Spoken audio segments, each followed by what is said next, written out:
Oi, pessoal. Eu vou fazer a correção, tá? Da lição do último dia aqui, dia 3 de abril, que foi sexta-feira. Vamos começar com a correção de português, tá? A lição de português, ela trazia pra gente uma crônica de Moacir Ciliar, tá bom? Ela chama de Volta ao Primeiro Beijo. Eu vou ler para vocês. Tinha acabado de ler a matéria sobre o primeiro beijo, no pequeno apartamento em que morava desde que ficara viúvo, anos antes, quando, coincidência impressionante concluiria depois. O telefone tocou. Era uma mulher de voz fraca e rouca, que ele de início não identificou. Aqui fala Marília, disse a voz. Deus, a Marília, a sua primeira namorada, a garota que ele beijara, o primeiro beijo de sua vida, décadas antes.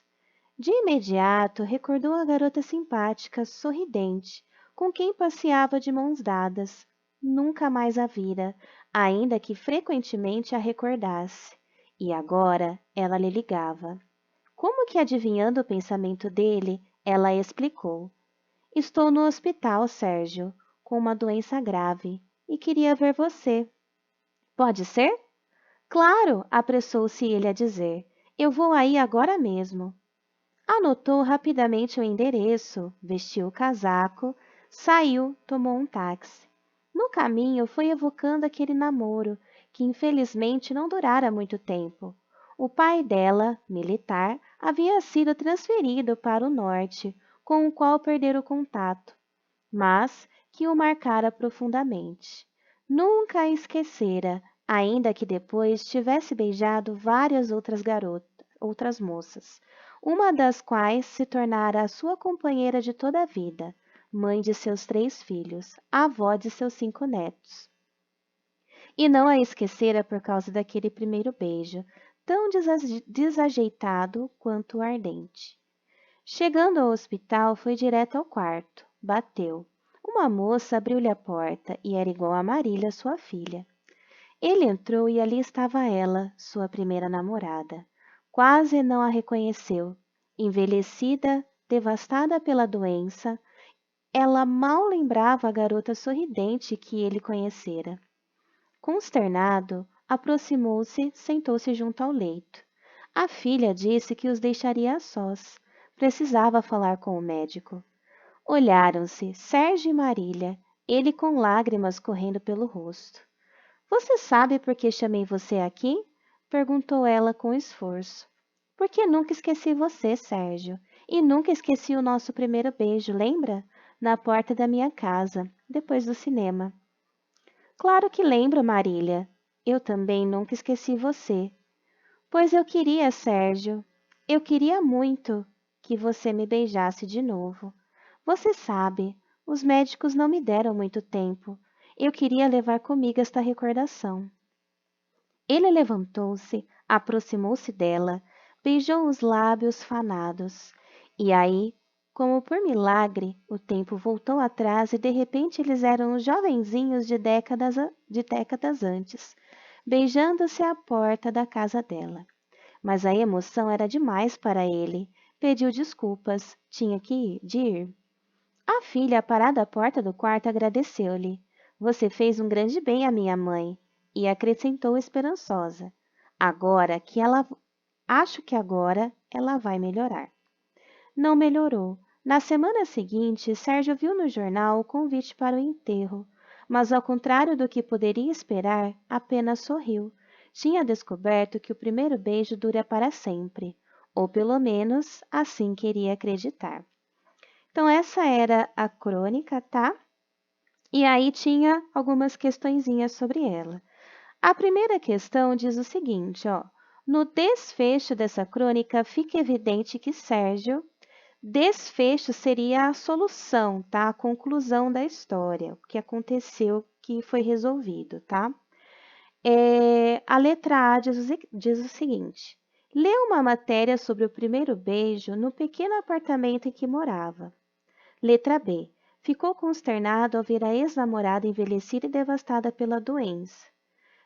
Letra C. Pediu desculpas e saiu do quarto porque a emoção do momento era demais para ele. Ou letra D, descobriu que o primeiro beijo dura para sempre ou era assim que queria acreditar? A resposta certa, pessoal, é a letra D, tá? O desfecho da história trazia o quê?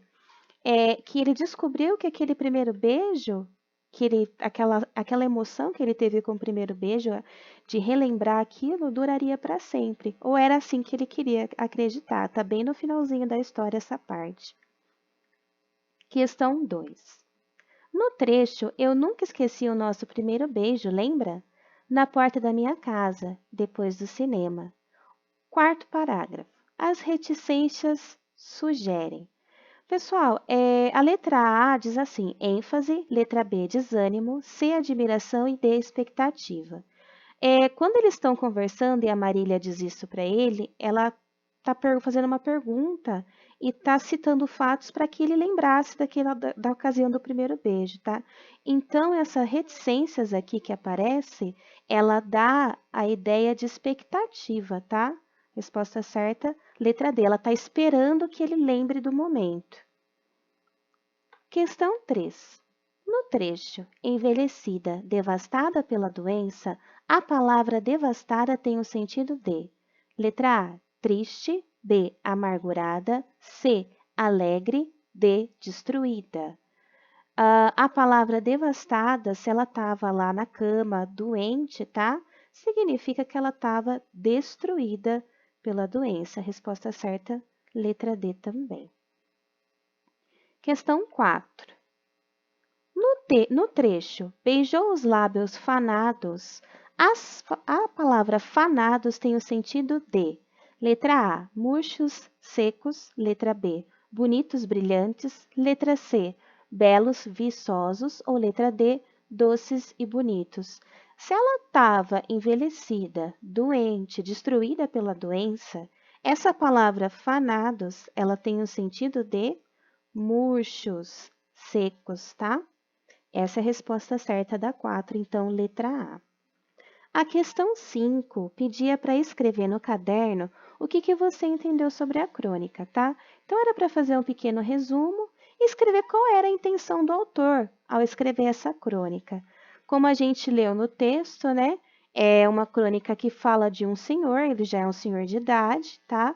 Que ficou relembrando sobre ele ler uma matéria sobre o primeiro beijo, ele lembrou do primeiro beijo dele e coincidiu de a moça que ele beijou a primeira vez ligar para ele na velhice e dizer que também lembrava, tá? Qual que é a intenção do autor ao escrever sobre isso, tá? Ele está fazendo uma reflexão? Então, é um resuminho assim que vocês têm que escrever, tá bom? Essa foi a correção da lição de português.